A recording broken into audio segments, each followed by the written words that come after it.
নমস্কার, আমি অরবিন্দ নস্কর। প্রতিদিনের মতো আজকের আপনাদের সামনে একটি ছোট্ট নিউজ নিয়ে এসেছি। আপনার যদি ভালো লাগে লাইক, শেয়ার, কমেন্ট করবেন, সাবস্ক্রাইব করবেন। তো এখন শুরু করে যায় গাইস। বাবা মা বেঁচে থাকতে অনেকে ভাত কাপড় দেওয়া তো দূরের কথা, এক গ্লাস জল পর্যন্ত দেন না, এমনকি দেখেন না। এমন ব্যক্তিও আছে খোঁজ খবর রাখেন না, বাবা মার কোনো খোঁজ খবর রাখেন না, শুধু বইয়ের ফ্যামিলির লোকজন ও বন্ধু বান্ধবদের নিয়ে চলাফেরা, নিজের ভাই বোনদের সাথে চলাফেরা নেই। কথা বললেই শুধু শ্বশুরবাড়ির লোকজন নিয়ে চলাফেরা, শুধু শ্বশুরবাড়ির লোকজন নিয়ে চলাফেরা করে।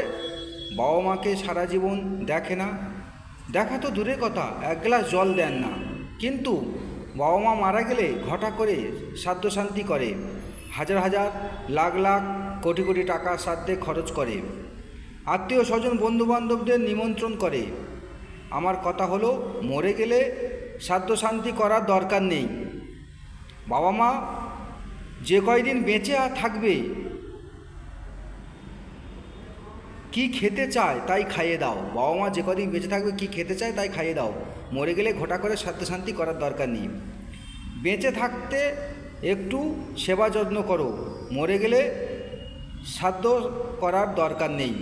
বেঁচে থাকতে এক গ্লাস জল পেলো না, বেঁচে থাকতে এক গ্লাস জল পেলো না, মরে গেলে ঘটা করে লোক খাওয়ানোর দরকার নেই, এতে আরও পাপ হবে বা পাপ হয়। তাই বেঁচে থাকতে বাবা মাকে সেবা যত্ন করো সবাই, একটু বাবা মাকে ভালোবাসো। যে বাবা মার জন্য পৃথিবীর মুখ দেখলে, পৃথিবীর বুকে এলে, সেই বাবা মাকে দুঃখ দিলে তার থেকে 4 গুণ দুঃখ পেতে হবে। তাই সমস্ত ইয়ং বন্ধুদের বলবো, বাবা মাকে সেবা করো। বাবা মা মরে গেলে শ্রাদ্ধ শান্তি করার দরকার নেই, কোনো শাস্ত্রে লেখা নেই, এটা বংশ পরম্পরা চলছে যে বাবা মা মরে গেছে শ্রাদ্ধ শান্তি করতে হবে। কিন্তু তাই বলে বেঁচে থাকতে বাবা মাকে দেখবো না, বাবা মার সেবা করবো না, তাহলে পাপ হবে। তাই বেঁচে থাকতে বাবা মার সেবা করুন, যত্ন করুন, তাহলে পুণ্য হবে, না হলে পাপে ভরে যাবে। এবং বাবা মার যদি 4 গুণ কষ্ট পায়, আপনারা 8 গুণ কষ্ট পাবেন। বাবা মাকে দুঃখ দিলে সেই দুঃখের পাপ বা কর্মফল ভোগ করতে হবে।